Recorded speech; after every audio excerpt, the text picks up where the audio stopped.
Good day, everybody, and welcome to another edition of the Military and Foreign Affairs Network. I am your host, the voice of reason. Wanted to do another update of the ongoing war between Russia and Ukraine, and we have a couple of different reports coming in, and I wanted to try and provide some clarification on kind of what I believe could be in the works as this Russian offensive continues. So Reuters is reporting that the Russian advance near Kyiv has either slowed or stopped in some cases, and then the Russians had reported that they had conducted a pause around Friday to allow negotiations to take place, and obviously those negotiations were for the most part broken off.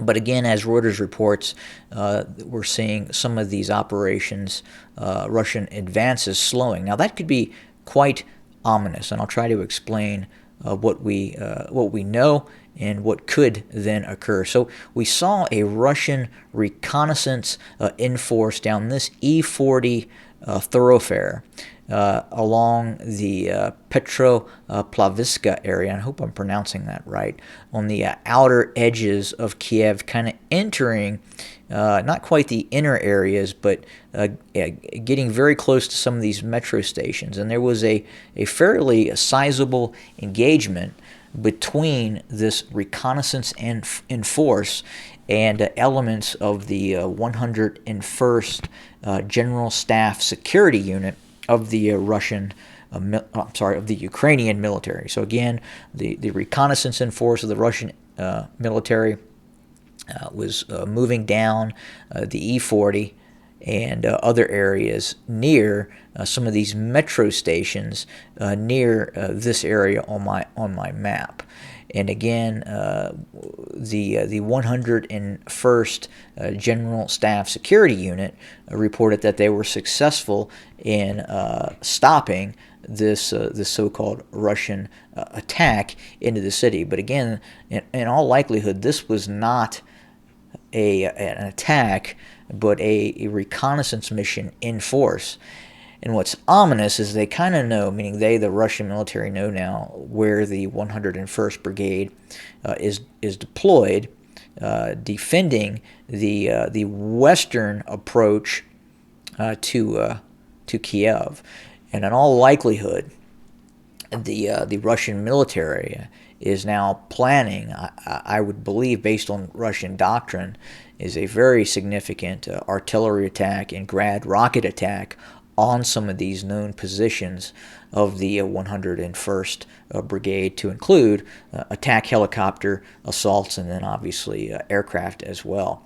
But this looks like preparations for a very large-scale artillery attack to kind of prep the battlefield for additional operations into Kyiv. Again, this is a very complex operation, the movement in and around Kyiv, with a very worthy adversary on the part of the Ukrainian military, and obviously the civilians that are now taking up arms against the Russians. So we'll wait and we'll see what happens there. It doesn't look good.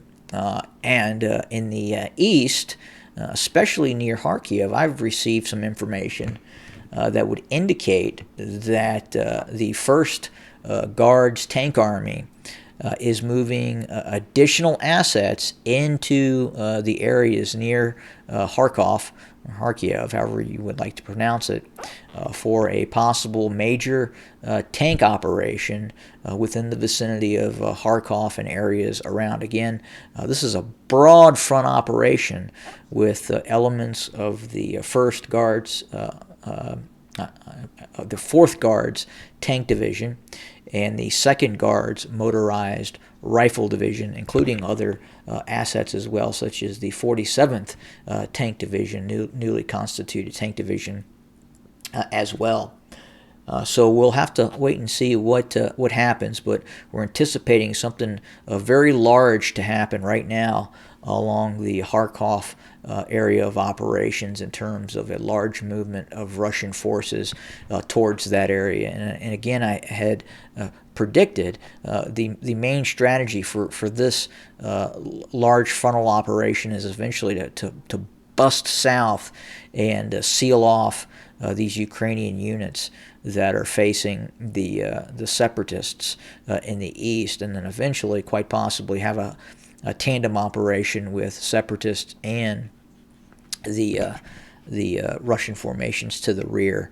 But we're a bit from that happening as of yet, and the war is very, very fluid, and we'll have to see what exactly takes place. But look for something, I would say, again, a renewed push, not necessarily a push, but quite a kinetic, some further kinetic activity taking place near Kyiv, and then obviously the reports of large movements of Russian tanks near Kharkiv, and additional tanks being brought in over the Russian border as well. We're watching very, very closely, and again, as I'd reported in my earlier report, that Russian strategic air assets could start making their appearance in this war fairly soon. So stand by, and we'll have more very, very soon. Have a good day, everybody.